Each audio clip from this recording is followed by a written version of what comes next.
ราแห่งลุ่มน้ำโขงรวบรวมดินแดนได้เป็นปึกแผ่นไม่มันป้องปรามการรุกรานทุกแดนไม่ยอมให้ใครอาถรรพ์มาราวีรายาที่ทำมิตรราชทรงวางรากฐานให้ไฟฟ้าใช้ธรรมะแห่งศาสดาปวงประชาพาร่มเย็นเมื่อขัตติยาลังน้องธรณีปกป้องแผ่นดินนี้เพื่อลูกหลานจนสิ้นพระชนกลางศึกสงครามเสด็จพระนามพระยาเทียมธรรมิกราชาพระเกียรติคุณยังลือเรืองพระยาเทียมธรรมิกราชาพระทองบรมกษัตริย์มหาราชันมหาราชนครภูกำยาว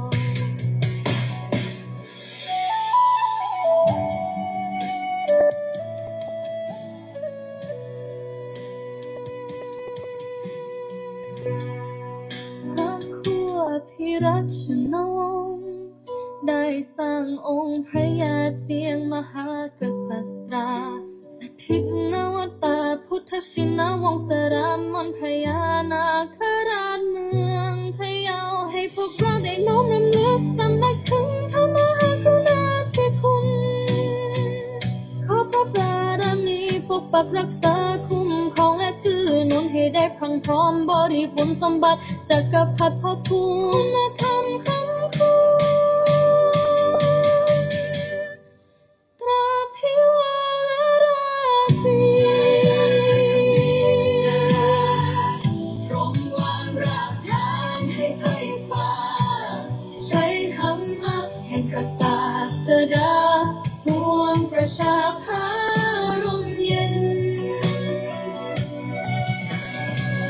เลิศขัตติยาลังน้องธรณี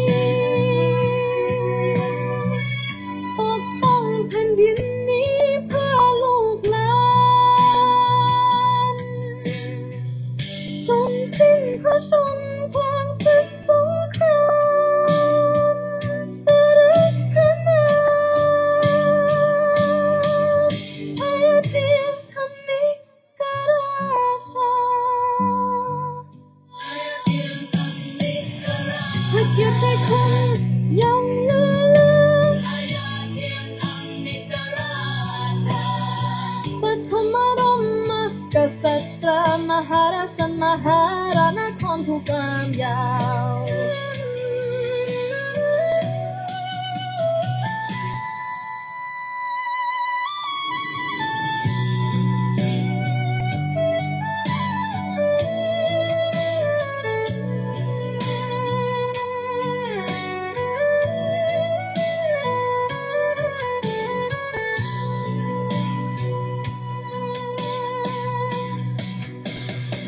พระเกียรติคุณยังเหลือเลืองพระยาเทียมธรรมิกราชาปฐมบรมกษัตริย์มหาราชันมหาราชนครภูกำยาว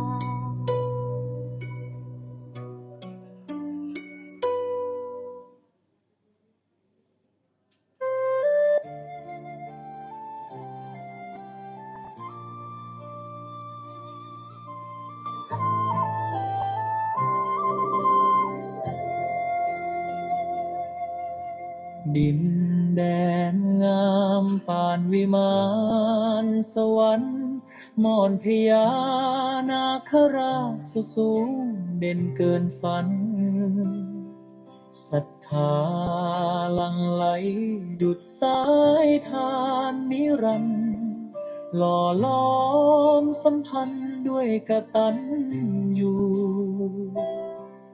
ด้วยแรงใจมันคงของพระครูไทยก็เกิดวัดงามอารามไพภูณวัดป่าพุทธชินณองศารามเลื่องลือสิทธิสามเชิดชูบูชาครูในดวงใจพญานาคราชลือล้อมภูผา900 เมตรยาวสง่าโอบฟ้าไว้บนยอดเขาสูงเด่นเป็นสีองค์หลวงปู่ดูยิ่งใหญ่เหนือฟ้าไกลโอศรัทธารวมใจเป็นหนึ่งเดียวสายใยพระครูไทยเดียวรักแน่นเหนียวลูกศิษย์มากมายจากทุกแห่งหนร่วมใจสร้างบุญถวายพระศาสนาตั้งมั่นอยู่คือรากแก้วแห่งศรัทธาประกาศผ่านฟ้าเหนือภูผามนต์พญานาคราชเป็นพยานว่าสิทธิสร้างถวายด้วยหัวใจพักดี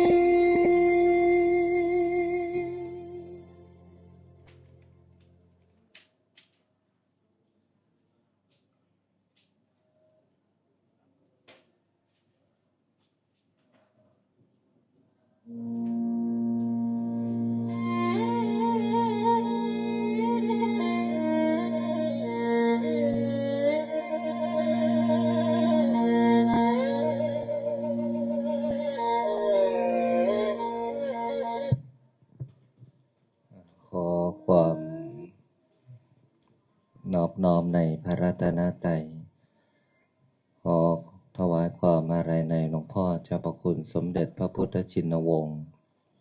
องค์อดีตเจ้าวาดวัดพิชัยญาณขอความสุขความสวัสดีจงบังเกิดมีแก่ญาติโยมญาติธรรมลูกหลานมนต์มหาจักรพรรดิทุกคนที่ได้มาสวดมนต์ค่ำคืนนี้เป็นค่ำคืน2009ตรงกับวันพฤหัสบดีวันที่19มีนาคม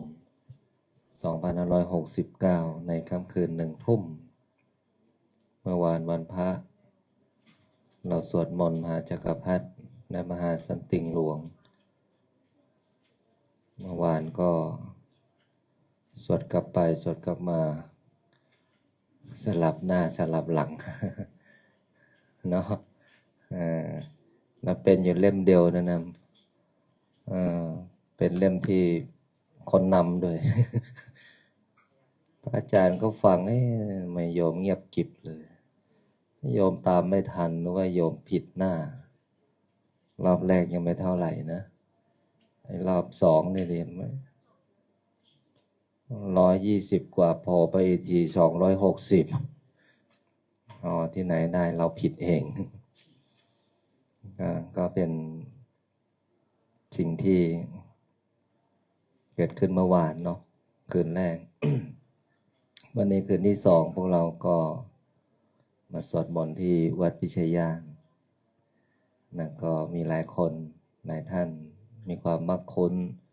นหน้าคุ้นตาแล้วก็ไปปฏิบัติธรรมวัดพิชัยญาณด้วยแล้วก็ที่วัดม่อนพญานาคด้วยนะซึ่งเดือนมีนาคมนี้อาจารย์ก็นำสวดพรุ่งนี้อีกคืนหนึ่งแล้วก็นัดพบในวันที่21 5 โมงเย็นนะท่านโยมนะไปปฏิบัติธรรมที่วัดม่อนเลยเนี่ย2 สามีภรรยา เอาต้นโพทองต้นโพเงินไปปลูกแล้วก็ต้องไปช่วยดูแลด้วยนะตอนนี้มีพระเข้าปริวาส100 กว่ารูปโยมพวกนี้เนี่ยตอนนี้เต็มวัดแล้ววัดม่อนพญานาคไม่ต่ำกว่า120 รูปตอนนี้แต่ว่าพระอาจารย์ไปไม่ได้ถ้าไปก็ต้องกลับมาสวดมนต์21อีกก็เลยว่าเดี๋ยวไปปิดทีเดียวเลยเพราะวันที่21เราสวดมนต์5 โมงเย็นที่นี่เนาะก็อย่าลืมมานะอย่ามาผิดเวลาและอย่ามาผิดวันนะ21เราสวดมนต์22พระอาจารย์ก็จะเดินทางไกลเองพี่นี่มีแต่เดินทางอย่างเดียวเลยนะไปแสวงบุญไปสวดมนต์ไปอธิษฐานกลับมาก็น่าจะ24-25ลงพะเยาเลย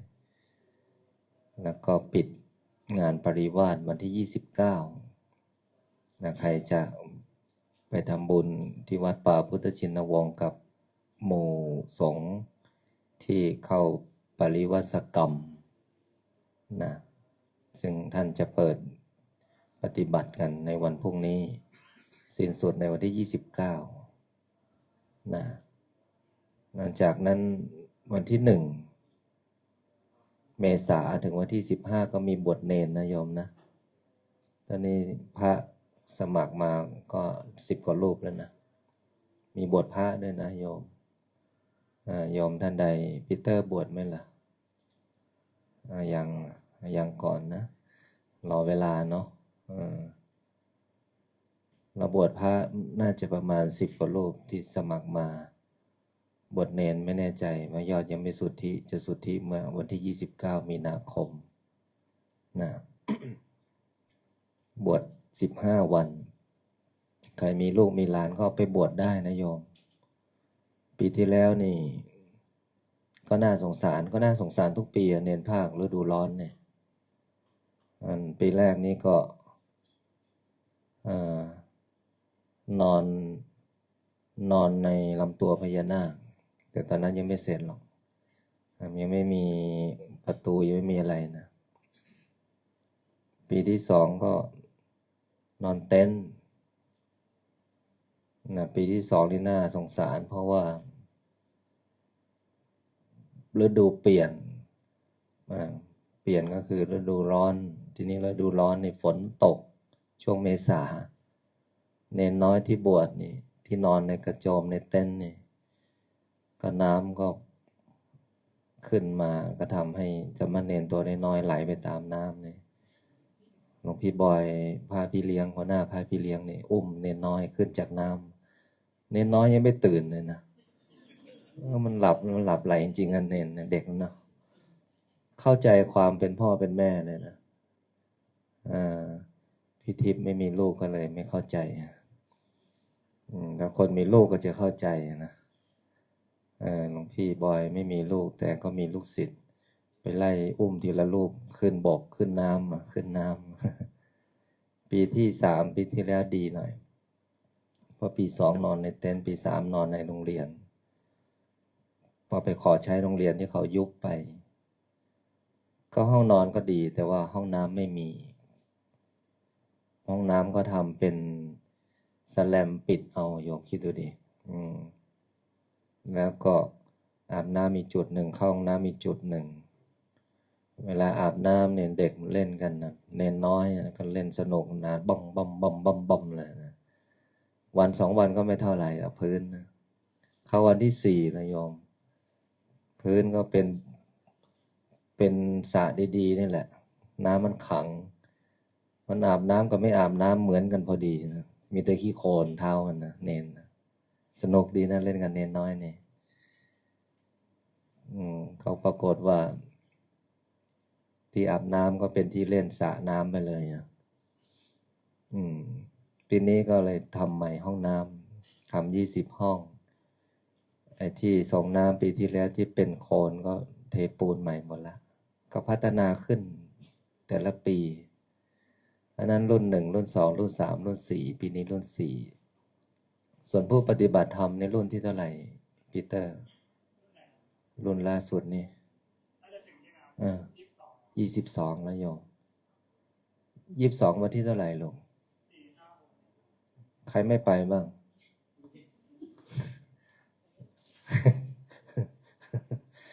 ก็คงเจอกันนะ24 5 6นะก็มีปฏิบัติธรรมวันที่4วันที่5วันที่6รุ่นนี้เยอะนะเห็นลงทะเบียนกัน200 กว่าคนแล้วนะน่าจะมี300ได้มั้งก็เหลือหลายวันอยู่เยอะดีแต่ก็ไม่รู้ที่นอนพอป่ะ นะเพราะพระก็เยอะโยมก็เยอะตอนนี้พื้นที่วัดแต่ก่อนกว้างนะตอนนี้แคบไปเลยเพราะว่าม่อนพญานาค111 ห้องนี่ก็นอนเต็มหมดส่วนพระนี่นอนไปนอนโน่นโยมไปจำวัดอยู่ที่ม่อนพระโพธิสัตว์พระนอนแบบไหนรู้ไหมเดี๋ยววันนี้ไปดูในเพจวัดจะลงให้ดูพระนอนแบบไหนเพิ่งต่อไฟเข้าเพิ่งต่อน้ำเข้าวันนี้นี่พวกนี้100 กว่ารูปรุ่นแรกก็จะต้องเจอแบบนี้ก่อนก็ไม่มีน้ำไม่มีไฟทราบว่าใครเป็นเจ้าภาพไฟพี่บอยฮะพี่ทิพย์เป็นเจ้าภาพไฟเพิ่งติดวันนี้นะเพิ่งติดวันนี้เอาโยมสาธุโยมพี่ทิพย์เป็นเจ้าภาพไฟติดทั้งเขาเลยนะพื้นที่52 ไร่นะเรามีเขาหนึ่งนะโยมไปแต่เขาม่อนพญานาคใช่ไหมลูกพรม่อนนั้นมี40 ไร่แต่ถูกต้องหมดนะได้รับอนุญาตหมดนะมันได้โยมก็ย้ายเอาไปถูกเอา ไม่ถูกไม่ทำดังนั้นก็พระก็จะไปปฏิบัติธรรมม่อนพระโพธิสัตว์โยมก็สามารถเป็นเจ้าภาพภัตตาหารได้นะ10 20 30ก็รวมกัน บอกให้รู้แล้วก็อนุให้พวกเราได้อนุโมทนาว่าวัดม่อนพญานาคนี่สร้างทั้งเณรสร้างทั้งพระสร้างทั้งชีสร้างทั้งผู้ปฏิบัติและก็สร้างผู้ที่จะต้องมาชำระศีลเพราะการเข้าปริวาสคือการบอกความผิดของตนเองอย่างพระเนี่ยพระที่ผิดศีลเนี่ยเว้นไว้4 ข้อชำระไม่ได้แต่ถ้าผิดศีลสังฆาทิเศษลงมาเนี่ยเข้าปริวาสก็บอกความผิดของแต่ละคนทำให้ท่านมีความบริสุทธิ์ในศีลและที่ตรงนั้นก็จะมีความบริสุทธิ์ด้วยนะเพราะว่าที่ตรงนั้นยังไม่ถูกเปิดยังเป็นพื้นที่เขาอยู่ก็เอาผ้าใหม่ไปอยู่แต่กำลังก็ยังไม่พอนี่เราจัดปริวาสครั้งแรกในกำลังพระศีลที่ท่านชำระทุกวันการปฏิบัติธรรมของท่านเพราะจะต้องอยู่ในอาณาเขตบริเวณเขาลูกนั้นนะจะออกนอกก็ต้องบอกอาจารย์กรรมก่อนใช่ไหมพี่บอยยุ่มสุ่ม4สุ่ม5เดินออกไม่ได้นะเหมือนเราจำพรรษานะพรรษา3 เดือนก็ต้องอยู่ในอาวาสนั้นๆการเข้าปริวาสก็เหมือนกันมีขอบเขตมีอาณาเขตมีบริเวณเหมือนกักขังให้อยู่ในเขตของตนเองเห็นไหมดังนั้นม่อนนั้นก็จะเป็นม่อนที่สว่างสงบสะอาดบริสุทธิ์นะวันรุ่นที่4ที่5วันที่4ที่5ที่6ก็จะมีการปฏิบัติธรรมแต่รุ่นที่21เนี่ยพระอาจารย์เอาไปขังไว้บนเขานู่นนะใช่ไหมปีเตอร์เอาไว้บนเขาเลยขึ้นตั้งแต่9 โมงลงกี่โมง3 ทุ่มได้ไหมไม่ให้ลงเลยโยมรุ่นที่21เนี่ยรุ่น22ก็เหมือนกันแล้ว21ทำมาเป็นตัวอย่างแล้วเพราะเราเริ่มมีที่พักที่อยู่ที่กินที่นอนที่ปฏิบัติแล้วก็แบ่งสัดส่วนเป็นสัพพยะนะรุ่นแรกๆก็ยังไม่มีอะไรถึงแม้ว่ามีอะไรก็ยังไม่เพียงพอแต่ความเพียงพอก็อยู่กับความพอดีของความสุขที่เราทำนั้นพวกเราไปบางครั้งก็อาจจะไม่ได้สมบูรณ์ ไม่ได้พร้อมไปทุกอย่าง แต่เมื่อเราไปเห็นแล้วเราก็ช่วยกันทำช่วยกันคิด บางคนคิดได้แต่ทำไม่ได้ บางคนทำได้แต่คิดไม่ได้ ถ้าไปที่นั่นช่วยคิดและช่วยทำพระอาจารย์เบาใจ เพราะคนไปช่วยทั้งคิดและช่วยทั้งทำ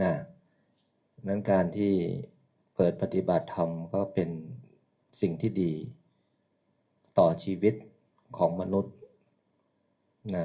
เมื่อเราเกิดมาแล้วเราแก่ทุกวันนะโยมไม่มีใครไม่แก่นะพระอาจารย์ไปเยี่ยมศูนย์ปฏิบัติธรรมธรรมโมลีปากช่องของหลวงพ่อสมเด็จเมื่อ2-3 วันที่ผ่านมา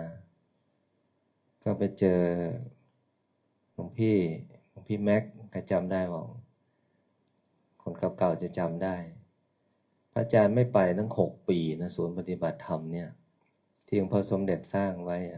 ใช่ไหมโยมเก่าๆเคยไปเนาะแต่พระอาจารย์6 ปีไม่เคยไปเลยไม่ใช่ไม่อยากไปแต่ว่ามันมีเหตุที่จะต้องทำหลายๆสิ่งแต่วันนั้นพระอาจารย์ไปอีสานบุรีรัมย์สุรินทร์แล้วก็มันต้องเข้าโคราชก็แวะไปเจอหลวงพี่อาจารย์สมนึกยังไม่เท่าไหร่แต่หลวงพี่แม็กตกใจไม่เจอกัน6 ปีทำไมหลวงพี่แก่จังเลยเดินต้องมีคนพยุงผมพี่งอกหมดแล้วถามหลวงพี่อายุเท่าไหร่ตอนนั้นเราเป็นเนนท่านเป็นพระใหญ่เราเป็นเนนน้อยอยู่ก็ปีนี้ท่านก็อายุ50 กว่าแล้วเข้าใจสัจธรรมมากเลยตอนนั้นท่านอยู่กุฏิป่ากล้วยตรงนี้เป็นป่านะโยมอาจารย์เป็นเนนอาจารย์นอนในเมนเนี่ยที่ตึก60 พรรษาเนี่ยนอนกับกระดูกเนอะตอนนั้นมันไม่รู้เรื่องหรอกแต่ตอนนี้ก็สวดจักรพรรดิแล้วก็เข้าใจแล้วตรงนั้นกระดูกทั้งนั้นเลยโยมนะตอนนี้พระอาจารย์กำลังทำถ้ำอยู่ก็คงจะได้มีโอกาสได้ไปปฏิบัติธรรมและสวดมนต์ด้านหลังนี่สมัยก่อนพระอาจารย์ก็นั่งสวดอยู่ตรงนั้นนะก็ไปดูเห็นสัจธรรมหลวงพี่ก็แก่ก็เลยคุยอดีตกันก็มานั่งนึกคิดว่าหลวงพี่ก็แก่เราก็แก่แล้วแก่ไม่โยมแก่แล้วนั่นเนี่ยโยมก็เห็นฉันเป็นเนรนะโยมที่มาอยู่วัดพิชัยญาณเนาะเห็นมากี่ปีแล้วฮะ10 กว่าปีแล้วแก่ยัง ให้กำลังใจดีเนี่ยคือสัจธรรมของสังขารนะโยมมันเสื่อมมันเสื่อมทุกวันนะเพราะนั้นพวกเรายังมีลมหายใจที่สวดมนต์เองได้มาวัดเองได้ปฏิบัติธรรมเองได้แล้วก็ยังชักชวนเป็นกัลยาณมิตรเป็นกัลยาณธรรมนำพาคนเข้ามาถือศีลปฏิบัติธรรมอย่างพระอาจารย์ก็ดีใจที่ได้กลุ่มวัยรุ่นเข้ามาอีกกลุ่มหนึ่งนี่ปีเตอร์ไปศรีลังกาพระอาจารย์ไปปฏิบัติธรรมกับพระอาจารย์แล้วก็เป็นต้นแบบของกลุ่มรุ่นใหม่วัยรุ่นคนรุ่นใหม่เข้ามาปฏิบัติมาสวดมนต์เนี่ยยิ่งเราทำตอนอายุน้อยยิ่งได้เปรียบเพราะการสะสมวันเวลาที่เราทำมันมีมากแต่เราจะเข้าใจว่าอายุและสังขารของเรานั้นอย่าเหลือมากเหลืออีกมากบางครั้งความคิดแบบนี้มันความคิดที่เข้าใจผิดเพราะว่าทุกวัยตายได้หมดใช่ไหมไม่ต้องรอแก่ก็ตายได้ดังนั้นเนี่ยทุกชีวิตมีเกิดแก่เจ็บสุดท้ายก็คือตายพระอาจารย์จึงทำทุกนาทีทุกวินาทีทุกวันเนี่ยบันทึกแต่บุญนะถ้าเรื่องราวไม่ดีไม่บันทึกนะอันนั้นเนี่ยถ้าเราบันทึกบุญเนี่ยจิตเราสว่างนะโยมจิตสว่างจิตสงบจิตสะอาดจิตดีสิ่งดีก็เข้ามาพลังงานขึ้นความรู้สึกนะอันนี้ต้องดีไว้ก่อนนะโลกจะเป็นยังไงก็เป็นเรื่องของโลกเราก็ต้องอยู่กับโลกนี้ให้มีความสุขและต้องอยู่ได้นะไม่ว่าเราจะเจออะไรก็แล้วแต่ที่ เข้ามาในชีวิตยิ่งมีอุปสรรคมากนั้นยิ่งมีอุปสรรคมากบารมีเรายิ่งเกิดแม้กระทั่งพระพุทธเจ้าบำเพ็ญเพียรจะตรัสรู้ก็ต้องมีมารมาขวางยิ่งมีมารมาขวางยิ่งเราเจอนะนั่นแหละเราใกล้บารมีเราใกล้เต็มละเหมือนพุทธเจ้าจะตรัสรู้ก็เจอพยามารสุดท้ายพยามารก็พ่ายแพ้แล้วก็ขอให้กำลังใจทุกคนนะที่ได้มาที่นี่บางคนจะมาก็มีอุปสรรคเนี่ยนั่นคือบุญของเรานะนั่นคือบารมีของเราที่เราจะมาทำบุญที่เราจะมาสร้างบารมีแต่เราถ้าเราแพ้มันเนี่ยโอ้มารยิ้มเลยมึงแพ้กูเจออุปสรรคหน่อยมึงถอยแล้วเงี้ยแต่ถ้าเรามาถึงตั้งใจมามีอุปสรรคกูมาสวดได้วันนี้กูมาปฏิบัติได้วันนี้กูทำได้เป็นไงใจเราก็ฟูละใจเรามีพลังละใจเรามีความสุขละอันนั้นสิ่งสำคัญคือบันทึกความดีมีอุปสรรคคือบารมีนะคิดแบบนี้พระอาจารย์ก็คิดแบบนี้อาจารย์ไปทำไปสร้างไปนำคิดนำปฏิบัติพระอาจารย์คิดว่าได้บุญแล้วพระอาจารย์ก็คิดว่าตัวเองไม่ได้อยู่นานถ้าคิดแบบนี้นะถ้าคิดแบบนี้เราจะไม่ทิ้งเวลาเลยแต่ถ้าเราคิดว่าเฮ้ยเวลาเราอีกนานเงี้ยทำเมื่อไหร่ก็ได้เงี้ยเนี่ยอันนี้คิดผิดประมาทกับชีวิตประมาทกับเวลานะก็อยากให้พวกเราที่ยังอยู่ด้วยกันเนี่ยปฏิบัติไปด้วยกันทำไปด้วยกันและยังเจอกันตัวเป็นๆนี่แหละนี่คือความโชคดีนะโยมแต่ถ้าเราใครจากไปก่อนก็ไม่ต้องว่าใครจากไปก่อนก็ไม่ต้องเสียดายและเสียใจเพราะเราสร้างวิมานไว้อยู่ข้างบนแล้วเข้าใจไหมเราอาจจะไม่เห็นแต่ว่าเมื่อเราดับจิตปุ๊บขึ้นเลยไม่ลงข้างล่างหรอกเพราะอะไรทุกขณะที่เราเป็นมนุษย์เราสร้างแต่ทานศีลภาวนาเราบันทึกแต่บุญอันนั้นจิตดวงสุดท้ายก็ต้องนึกถึงบุญนะก็ขอให้พวกเรามีความสุขกับการที่ได้มาสวดมนต์ทุกคืนและได้ปฏิบัติธรรมทุกทีตั้งใจสวดมนต์อธิษฐานพร้อมกัน พุทธังชีวิตังเมปุเชมิธัมมังชีวิตังเมปุเชมิขังชีวิตังเมปุเชมิพุทธังวันธามิธัมมังวันธามิสังฆังวันธามิโคอุปัญชาอาจาริยคุณังวันธามิมาตาปิโตคุณังวันธามิปานไตรสิกขาคุณังวันธามินะโมตัสสะภะคะวะโตอะระหะโตสัมมาสัมพุทธัสสะนะโมตัสสะอะระหะโตสัมมาสัมพุทธัสสะนะโมตัสสะภะคะวะโตสัมมาสัมพุทธัสสะพุทธังสรณังคัจฉามิธัมมังสรณังคัจฉามิสังฆังสรณังคัจฉามิทุติยัมปิพุทธังสรณังคัจฉามิทุติยัมปิธัมมังสรณังคัจฉามิทุติยัมปิสังฆังสรณังคัจ ฉามิตติยัมปิพุทธังสรณังคัจฉามิตติยัมปิสรณังคัจฉามิขังสรณังคัจฉามิปานาติปาตาเวรมณีสิกขาปัทังสมาธิยามิอาทินนาทานาเวรมณีสิกขาปัทังสมาธิยามิ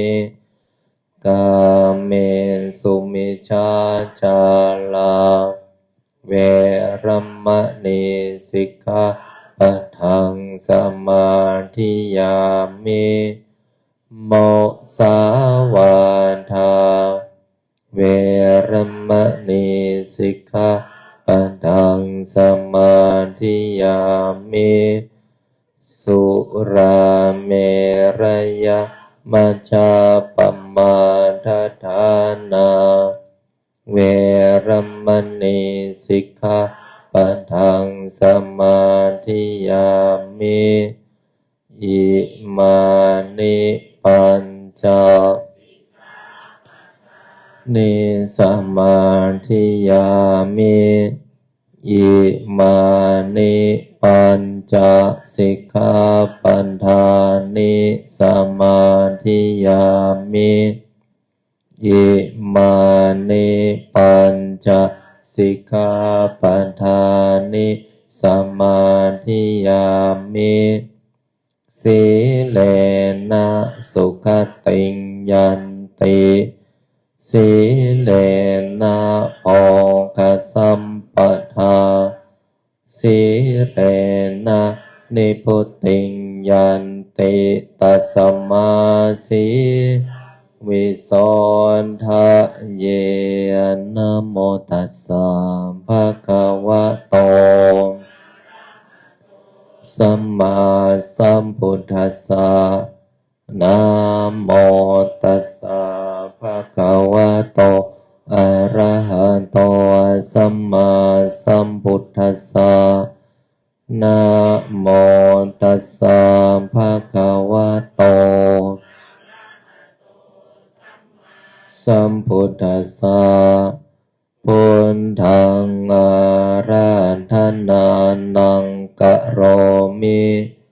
ธัมมังอาราธนานังกะโรมิสังฆังอาราธนานังกะโรมินะโมโพธิสัตโตอาคันติมายาอิติภคะวานะโมโพธิสัตโตอาคันติมายาอิติภคะวานะโมโพธิสัตโตติมายาอิติภคะวานะโมโพธิสัตโตมะปัญโยนะโมโพธิสัตโตพรหมปัญโยนะโมโพธิสัตโตพรหมปัญโยโยโทโสโมหจิตเตนาพุนทัสสมิงปาปะกะโตมายาคัมมะธัมเมกะตังโทสังสัพพะปะปังวินาสันตุโยโทโสโมหจิตเตนาธัมมัสสมิงปาปะกะโตมายาคัมมะธัมเมกะตังโทวินาสันตุโยโทโสโมหจิตเตนาถังคัสสมิงปาปะกะโตมายา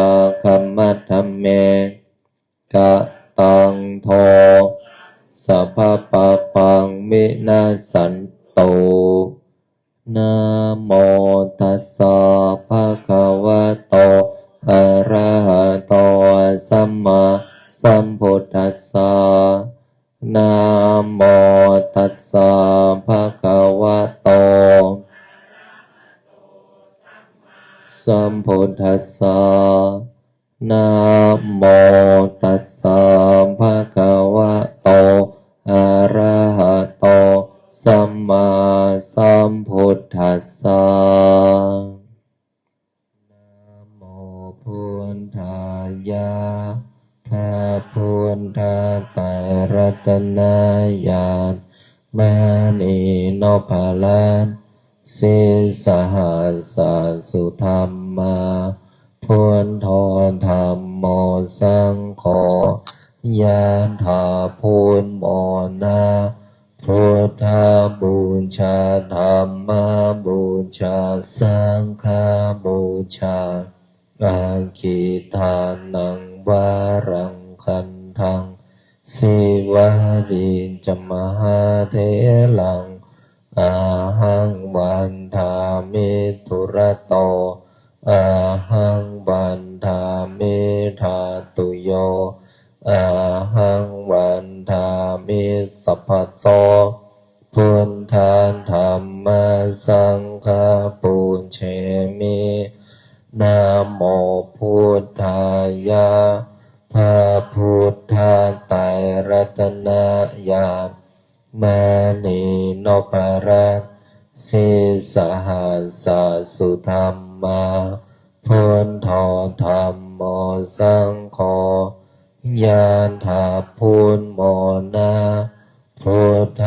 บูชาธรรมบูชาสังฆบูชาอังคิทานังวารังคันทัง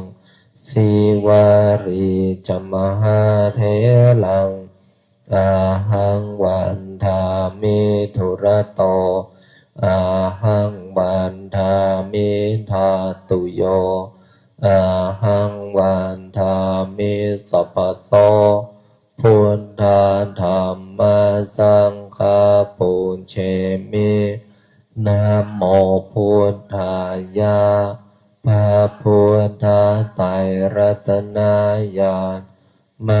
ณีนพลันสิสหัสสสุธรรมาพุทโธธรรมโมสังโฆยะถาพุทโมนาพุทธบูชาธรรมบูชาสังฆบูชาอาคิทานังวารังคันทังสิวาริจมหาเถลังอาหังวันทามิทุระโตอาหังวันทามิธาตุโยอาหังวันทามิสัพพะโสพุทธาธัมมาสังฆาปุเช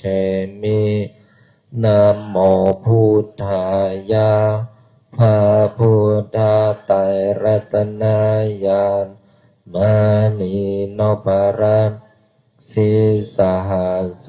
สุธรรมาพุทโธธรรมโมสังโฆยะถาพุทโมนาพุทธบูชาธรรมบูชาสังฆบูชาอาคิทานังวารังคันทังสิวาริจมหาเถลังอาหังวันทามิทุระโตอาหังวันทามิธาตุโยอาหังวันทามิสัพพะโตพุทธาธัมมาสังฆาปุเชมินะโมพุทธายะพระพุทธไตรรัตนญาณมณีนพลันสิสหัสสสุธรรมาพุทโธธรรมโมสังโฆยะถาพุทโมนาพุท ธบูชาธัมมบูชาสังฆบูชากาคิทานังวรังคันทังสิวาริจมหาเถลังอาหังวันทามิตุระโตอาหังวันทามิธาตุโยอาหังวันทามิสัพพโสพุทธาธัมมาสังฆาปุญเช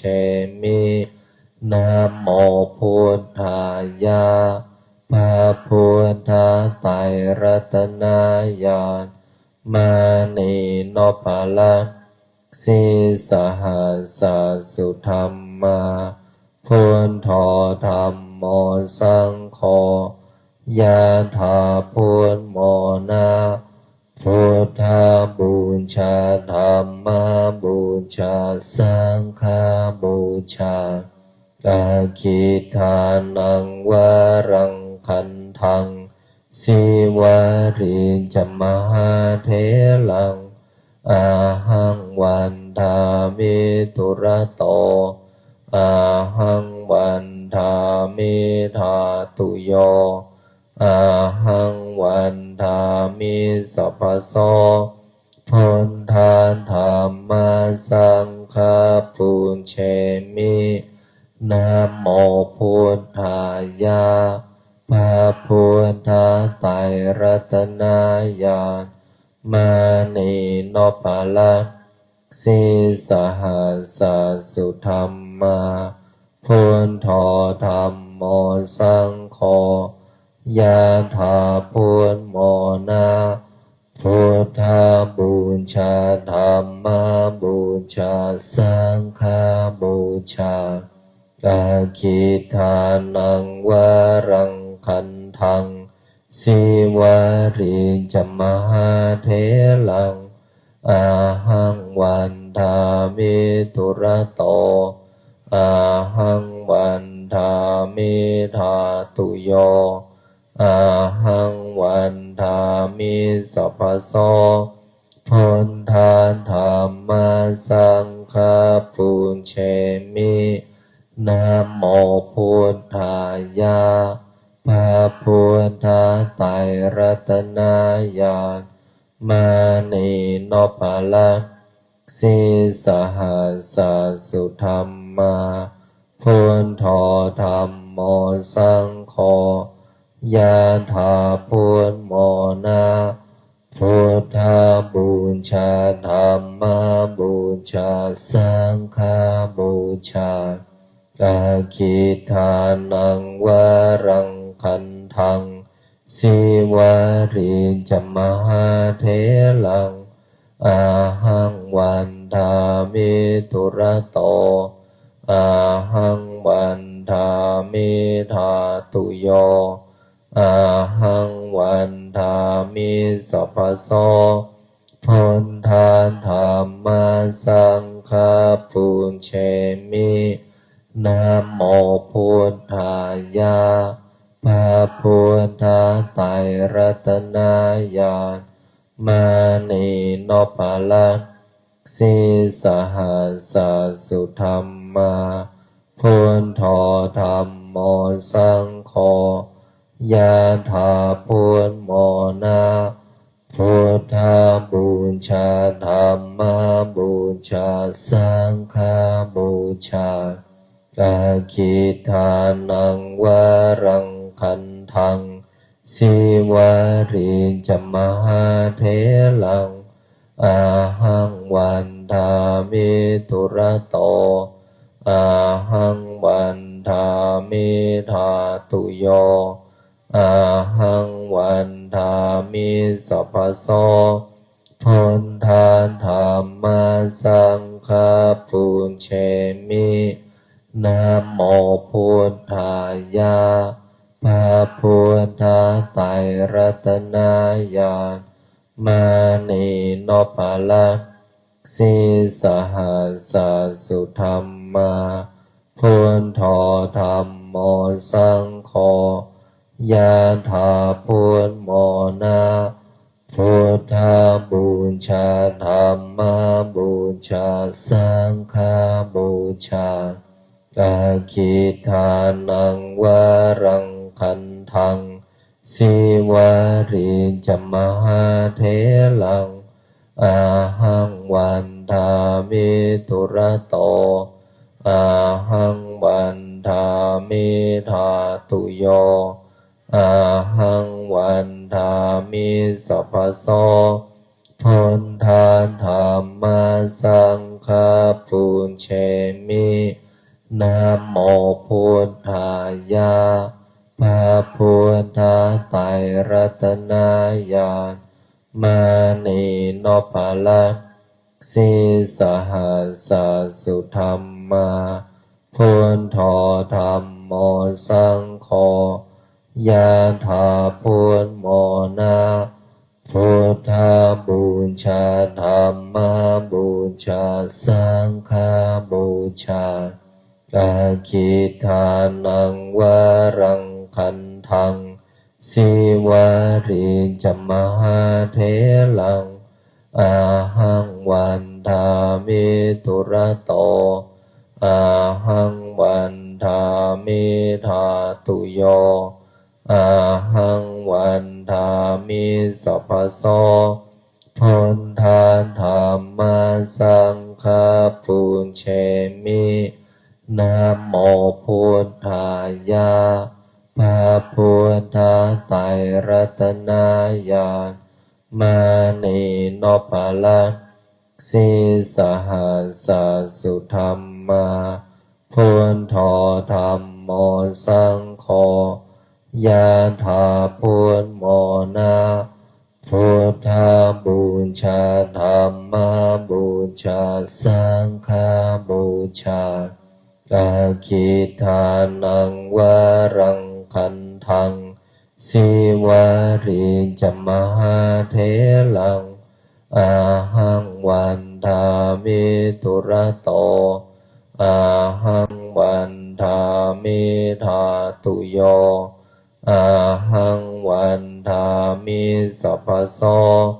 พุทธาธรรมสังฆปุญเชมินะโมพุทธายะพระพุทธไตรรัตนญาณมานีโนภลักสิสหัสสสุธรรมาพุทโธธรรมโมสังโฆยะถาพุทโมนะพุทธบูชาธรรมบูชาสังฆบูชาอาคิทานังวรังคันทัง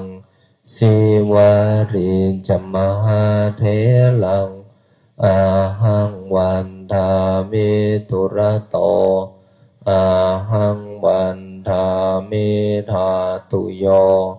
อาหังวันทามิสัพพโสพุทธาธรรมสังฆปุญเชมินะโมพุทธายะพระพุทธไตรรัตนญาณมานีโนภลักสิสหัสสสุธรรมาพุทโธ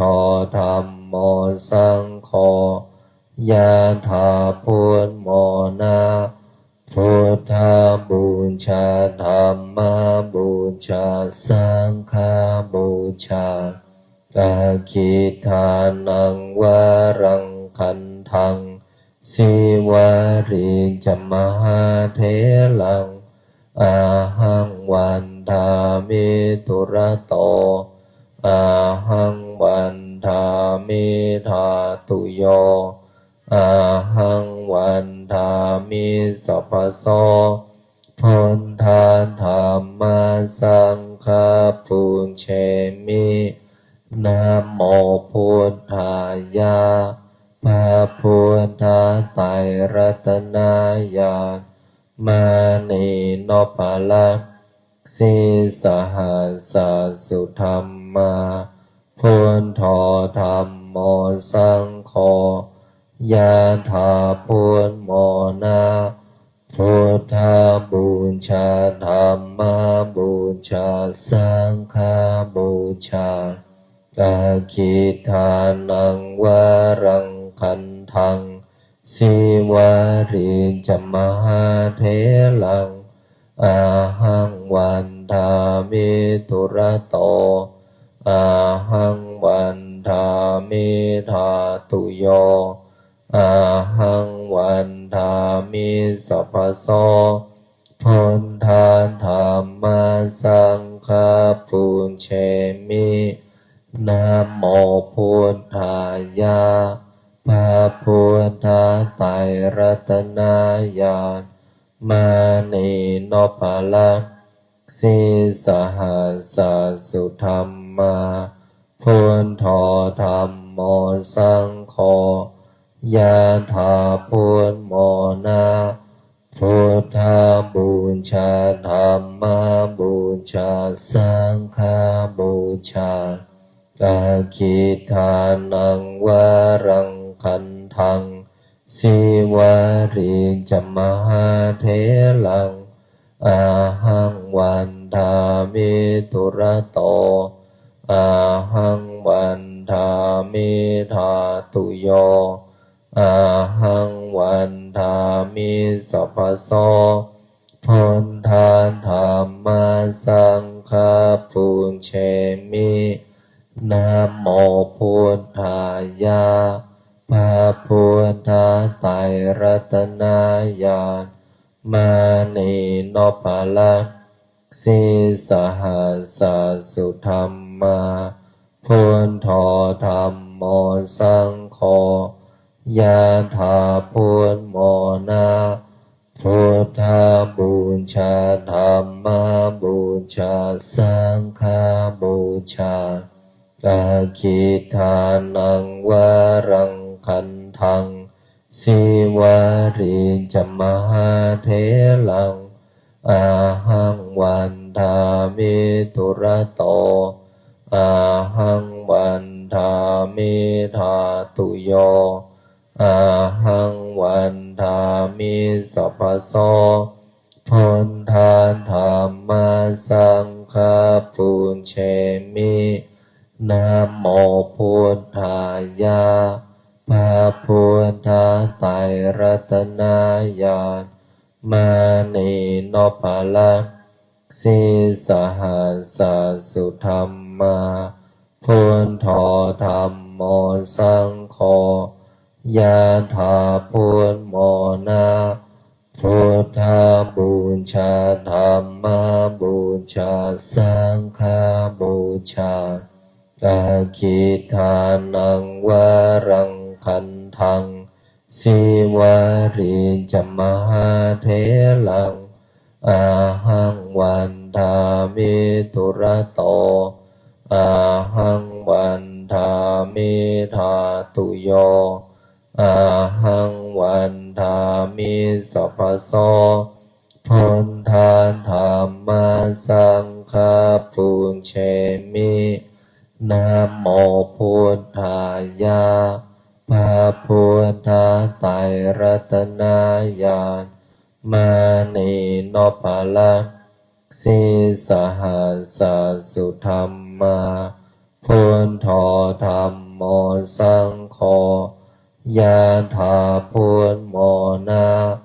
พุทธบูชาธรรมบูชาสังฆบูชากาคิทานังวรังคันทังสิวาริจมหาเถลังอาหังวันทามิตุระโตอาหังวันทามิธาตุโยอาหังวันทามิสัพพโส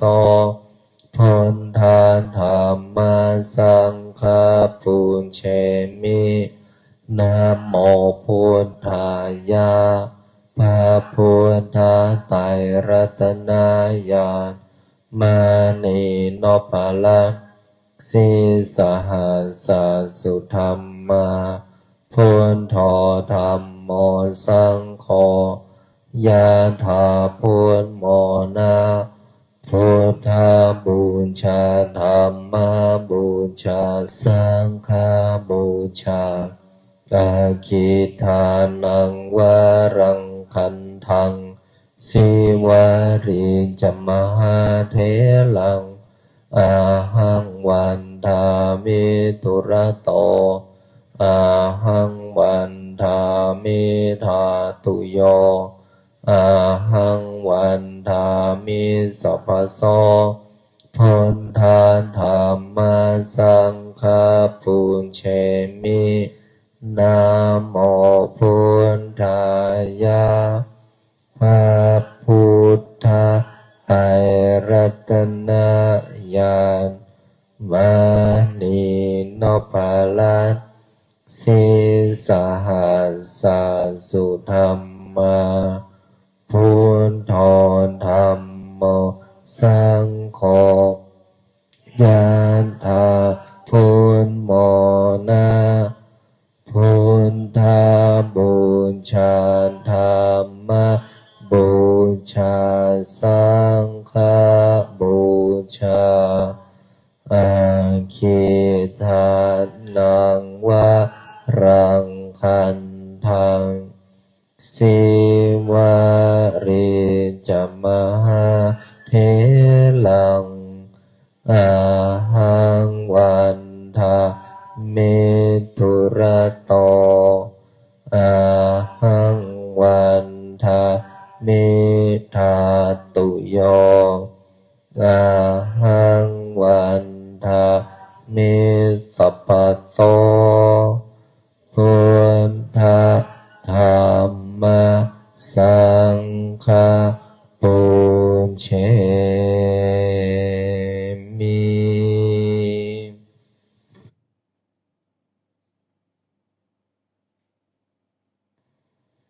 ปรับเปลี่ยนอิริยาบถท่านั่งเข้าสู่การทำสมาธิ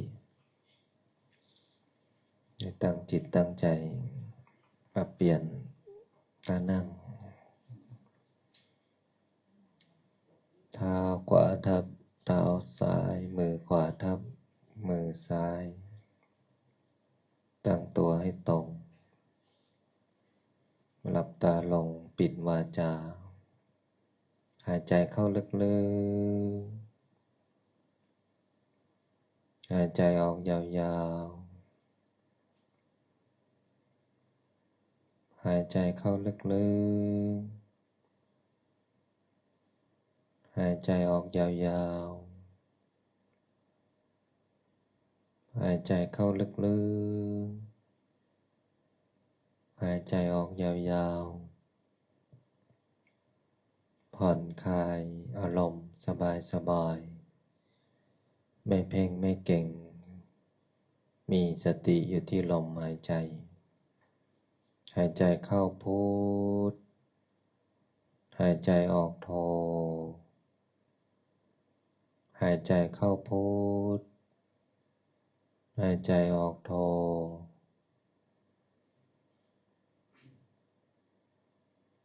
ไม่ส่งจิตไปที่หนึ่งที่ใด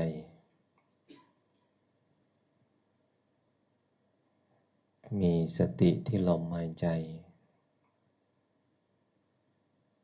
เมื่อจิตตั้งมั่นเป็นสมาธิจิตก็มีพละกำลังเมื่อจิตมีพละกำลังจิตก็ตั้งมั่นเป็นอารมณ์เดียวกำหนดอยู่ที่ลมหายใจเข้าพุทออกโทเมื่อเรามีสติกำหนดสิ่งที่เราคิดสิ่งที่เราทำสิ่งที่เราพูดเราก็จะมีสัมปชัญญะรู้ตัวอยู่ตลอดเวลาเราท่านทั้งหลายตั้งใจมาสวดมนต์ก่อนนอนที่วัดพิชัยญาณ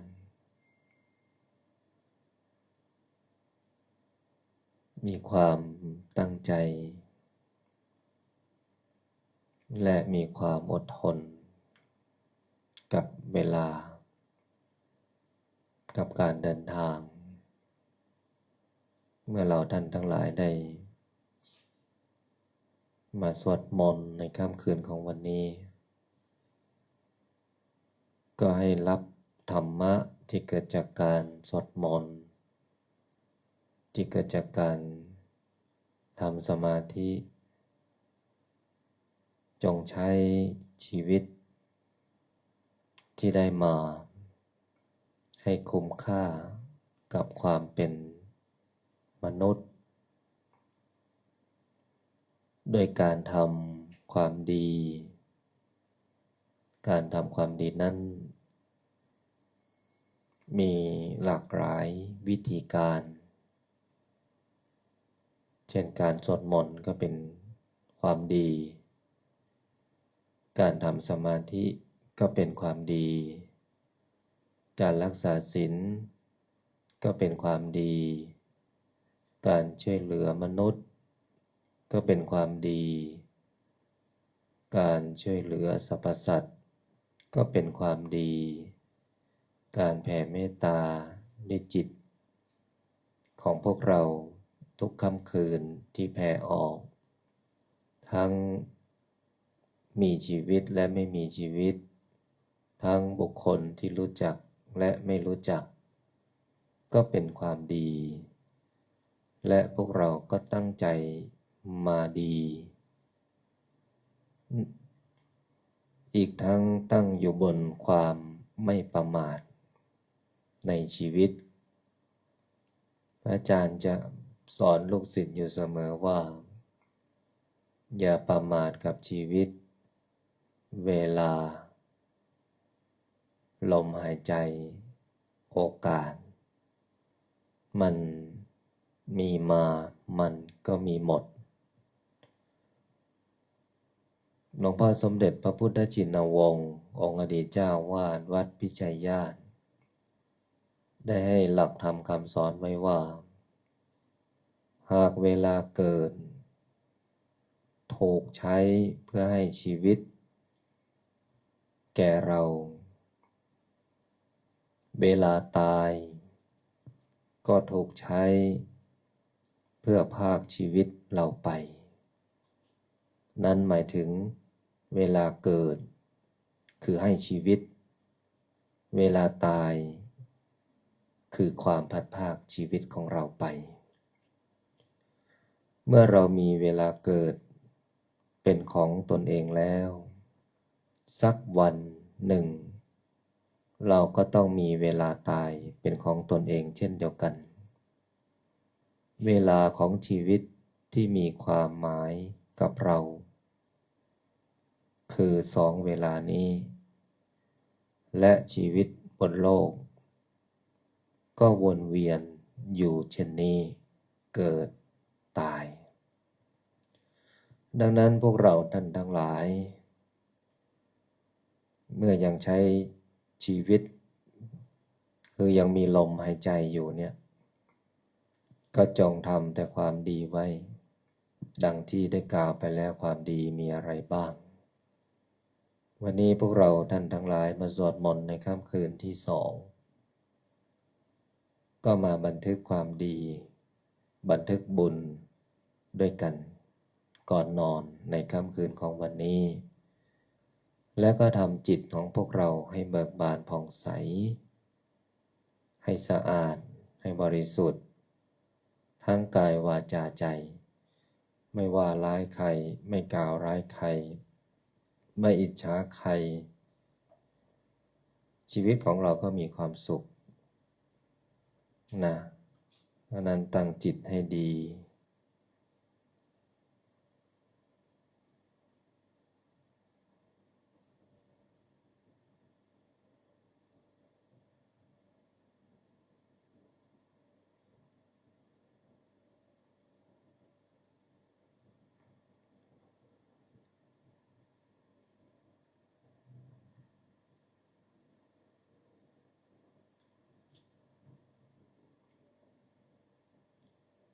พอสมควรแก่เวลาเนาะให้พวกเราท่านทั้งหลายได้ถอดถอนกายออกจากสมาธิ ตั้งใจแผ่เมตตา กวดน้ำบทพลิกชีวิต ตั้งนะโมพร้อมกัน3 จบ นะโมตัสสะภะคะวะโต อะระหะโต สัมมาสัมพุทธัสสะ นะโมตัสสะภะคะวะโต อะระหะโต สัมมาสัมพุทธัสสะ นะโมตัสสะภะคะวะโต อะระหะโต พุทธังสรณังคัจฉามิ พระพุทธเจ้าเป็นที่พึ่ง เป็นสรณะของข้าพเจ้า ธัมมังสรณังคัจฉามิ พระธรรมเป็นที่พึ่ง เป็นสรณะของข้าพเจ้า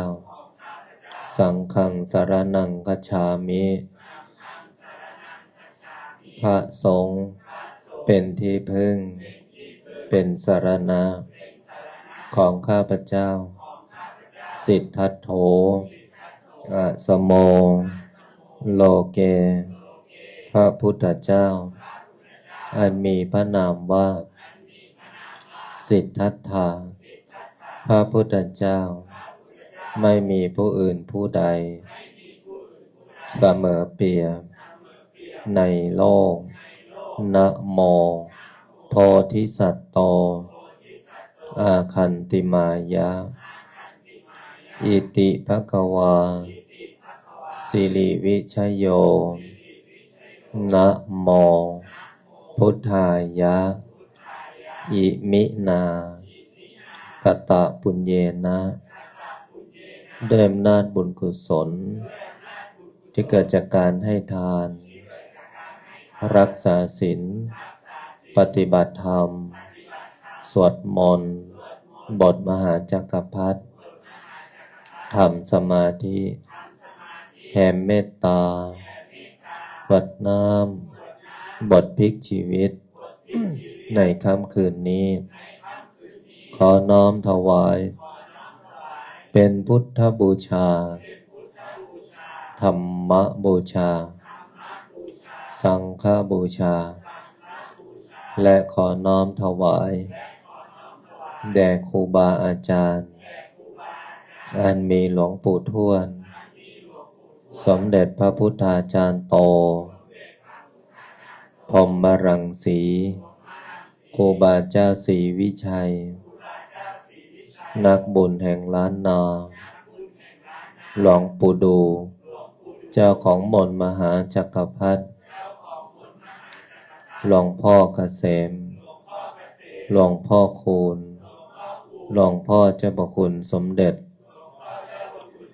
พระพุทธชินวงศ์ สมศักดิ์ อุปสมะ มหาเถระ องค์อดีตเจ้าอาวาส วัดพิชัยญาณทุกรูป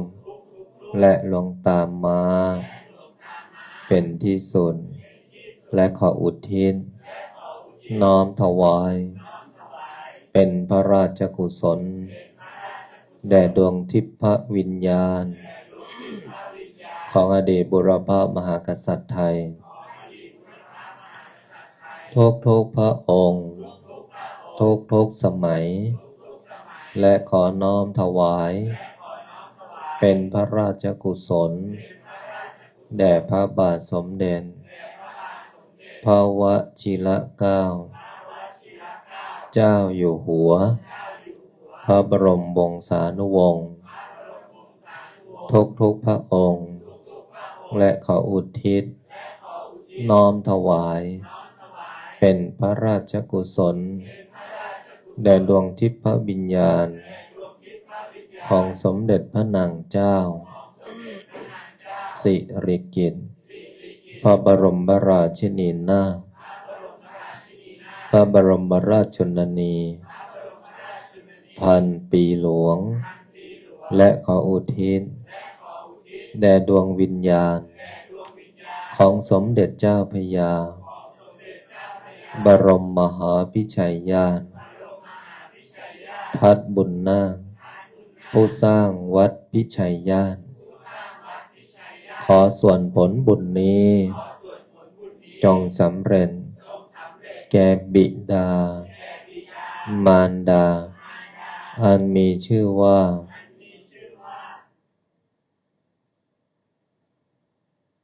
ขอให้บิดามารดาของข้าพเจ้าจงมีแต่ความสุขขอส่วนผลบุญนี้จงสำเร็จแก่ครูอุปัชฌาย์อาจารย์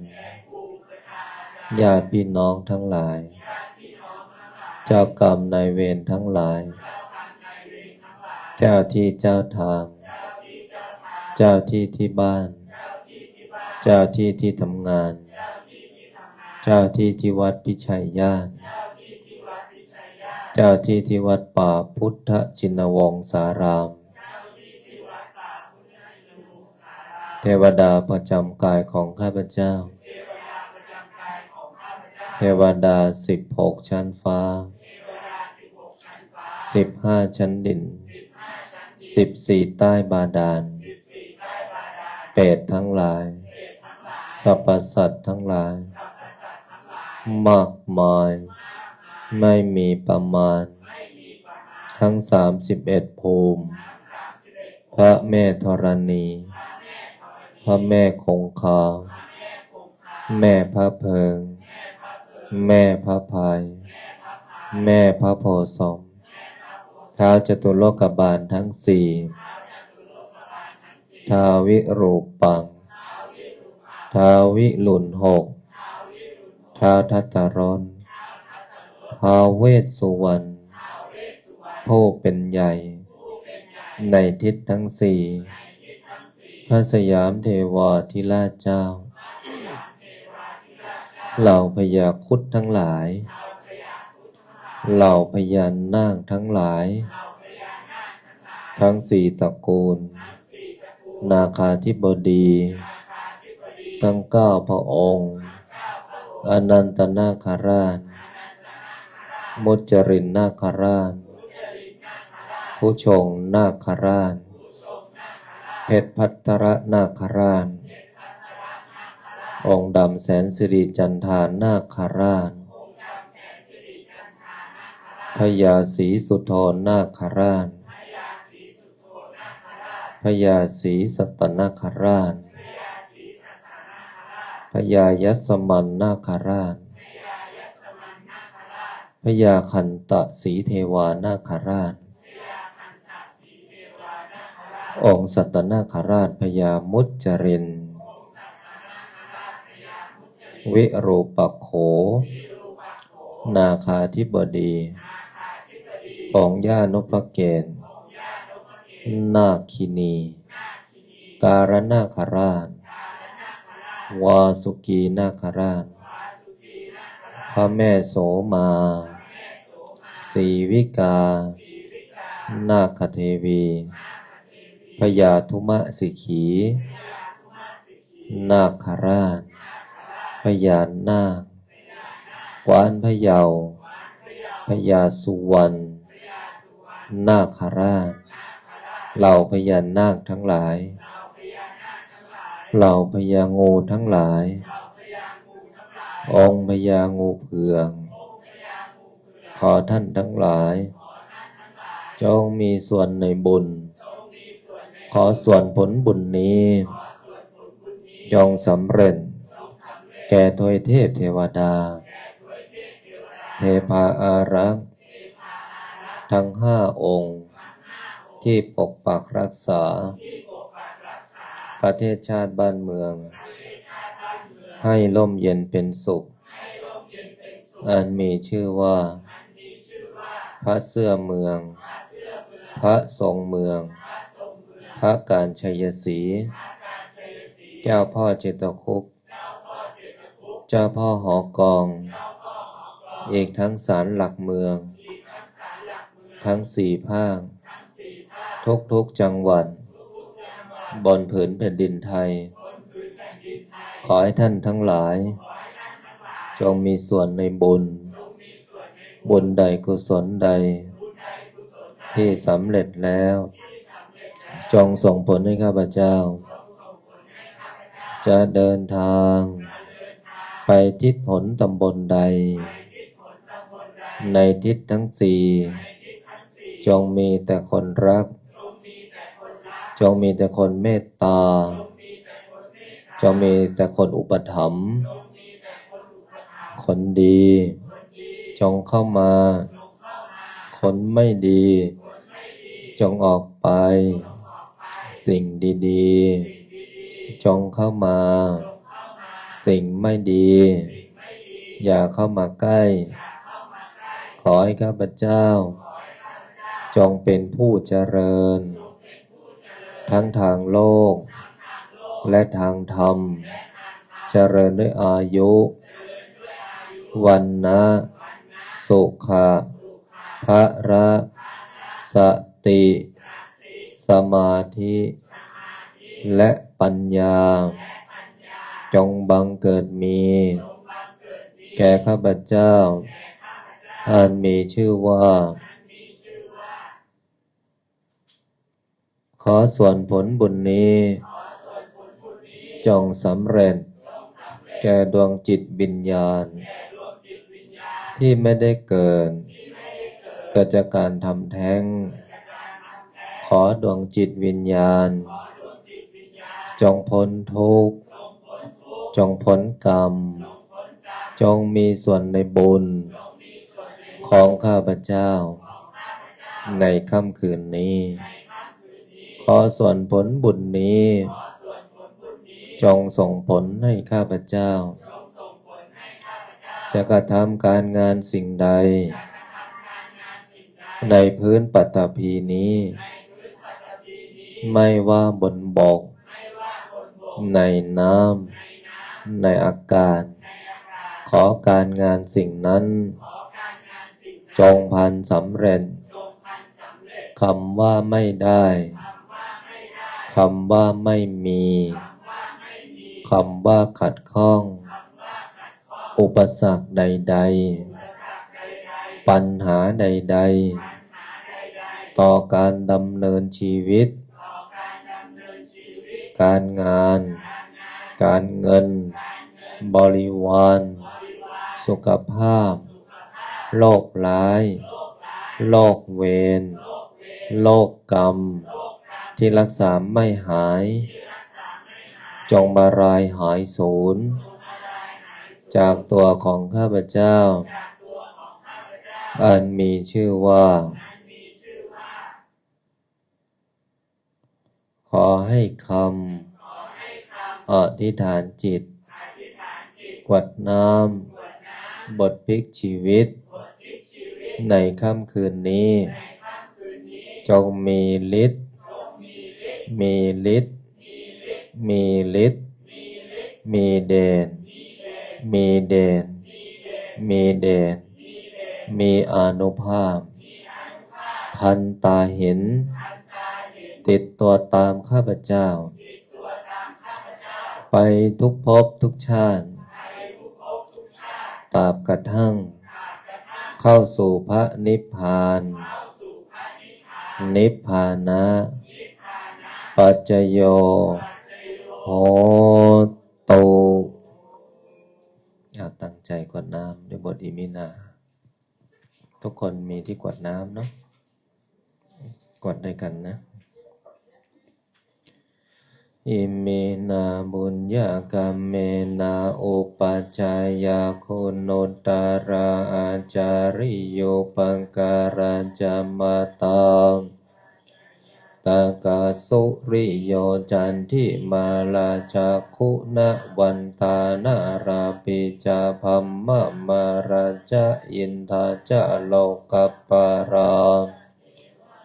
ยาโมมิตามโนสัจจมัจจันตาเวริกาปิจาสัมเพสัตตาสุขิหนโตตานิเมโสขังจัตติวิทังเทนโตขิปังปะเปทะโวมะตังอิมินาบุญญกรรมเมนะอิมินา นาจากขิปะหังสุราเพเจวะตันหุปาทานาเจทานังเยสันตาเนยินามวะนิพพานะโตมามานาสันตุสัมปัฏฐาเยวะยัตถา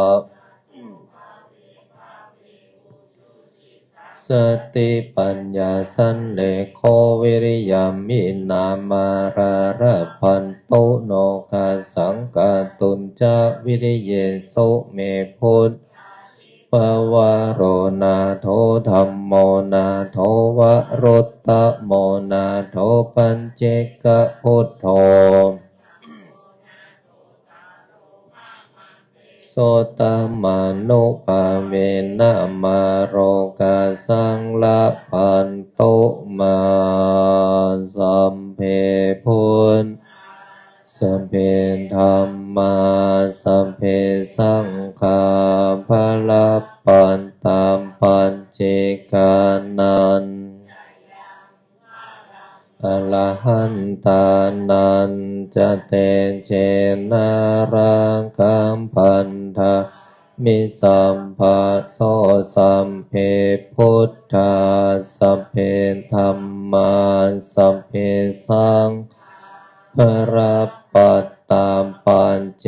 กานันจะยังพลังอรหันตานันรังคัมพันธามิสัมภะโสสัพเพพุทธาสัมเพธัมมาปลับปันตามปัญเจกานันจะยังพรังอรหันตาปันธามิสัมภะโสพุทธังอธิฐามิธัมมังอธิฐามิสังฆังอธิฐามิ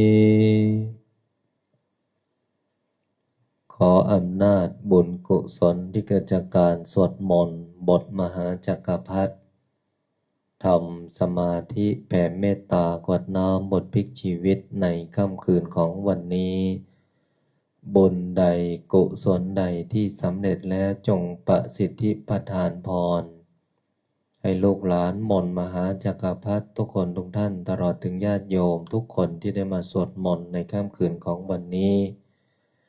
ให้ท่านทั้งหลายจะมีแต่ความสุขความเจริญนึกคิดทำปรารถนาสิ่งใดขอให้สิ่งนั้นพันสำเร็จสมความปรารถนาทุกประการอีกทั้งขอให้ทุกคนอย่าอดอย่าอยากอย่ายากอย่าจนให้มั่งมีร่ำรวยเงินทองมีสุขภาพร่างกายที่แข็งแรงมีอายุขัยที่ยืนยาวถึง100 ปีทุกท่านทุกคนเทอญขออนุโมทนาบุญนะพบกันใหม่วันพรุ่งนี้1 ทุ่มกราบลาพระรัตนตรัยได้พร้อมเพรียงกันอะระหังสัมมาสัมพุทโธ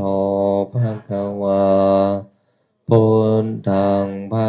วันตังอภิวาเทมิสวากขาโตภควตาธัมโม